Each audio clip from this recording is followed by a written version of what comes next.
परमेश्वर कह रहा था मन फिराओ और परमेश्वर के साथ मेल मिलाप कर लो।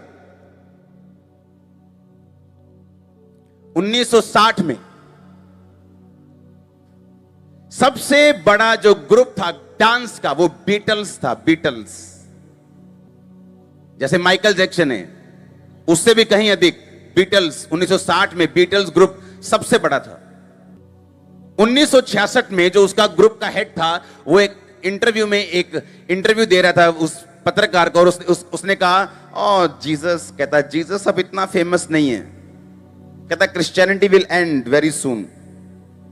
क्रिश्चियनिटी कहता खत्म हो जाएगी। 1966 की बात है। कहता क्रिश्चियनिटी खत्म हो जाएगी, कहता जीसस से ज्यादा पॉपुलर मैं हूं।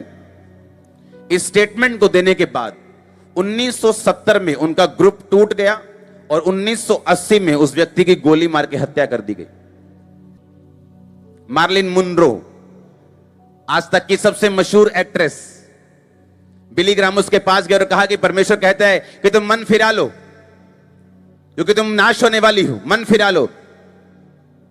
कहती I don't care about Jesus, और कुछ ही दिन में वो अपने रूम में डेड पाई गई। एक बहुत तगड़ा सिंगर, बॉन्डॉन नाम का बहुत तगड़ा सिंगर।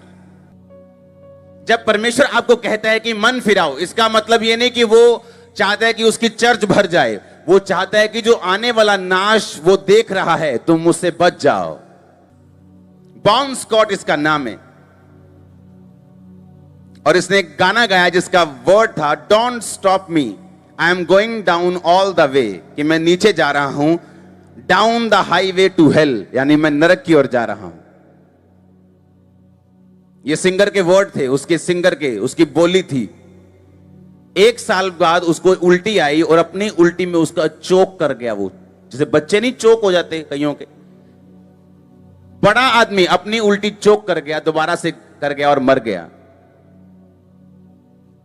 और परमेश्वर उसे बचाना चाहता था। आपने कई सेलिब्रिटीज को देखा होगा यीशु मसीह के नाम का मजाक करते हुए, और उसके थोड़े दिनों के बाद उनका मजाक बनते हुए भी देखा होगा।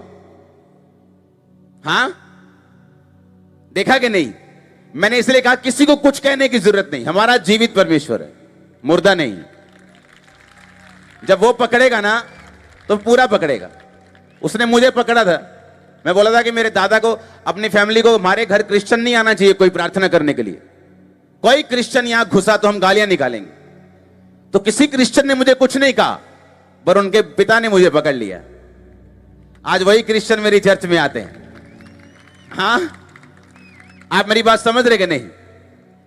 जब परमेश्वर आपको बोलता है मन फिराओ क्योंकि परमेश्वर का राज्य निकट है, तो इसका मतलब यह नहीं है कि परमेश्वर हमें, वो आपको सजा से बचाना चाहता है, वो डिस्ट्रक्शन से बचाना चाहता है।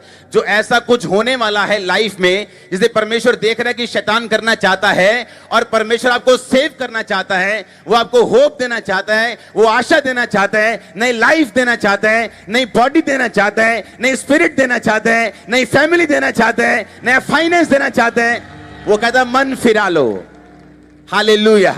कहता मन फिरा लो क्योंकि शैतान ने तुम्हारे लिए गलत सोचा हुआ है, उसे तुम्हारे को नाश करने के लिए सोचा हुआ। क्योंकि परमेश्वर ने देख लिया कि ये सेलिब्रिटी में प्रॉब्लम आने वाली है, और परमेश्वर ने अपने दास को भेजा कि उसको बोलो कि मन फिराए। एक सेलिब्रिटी के पास परमेश्वर ने अपने दास को भेजा, उसने कहा मन फिरा लो। उसने ऐसे सिगरेट पी करता, कहता ये रहा तेरा यीशु। 1 साल में उसको फेफड़ों का कैंसर हो गया और वो मर गया। परमेश्वर ने नहीं मारा, सुनो मेरी बात ध्यान से, परमेश्वर नहीं मारता, शैतान मारता है। परमेश्वर ने कहा मन फिराओ क्योंकि परमेश्वर देख रहा है कि इन बच्चों की लाइफ में मुसीबत आने वाली, इनकी लाइफ में शैतान अटैक करने वाला है, इनके फाइनेंस पे अटैक करने वाला है, इनकी फैमिली पे अटैक करने वाला है। और परमेश्वर कहता मन फिरा लो क्योंकि परमेश्वर का राज्य क्या हुआ है? निकट आ चुका है।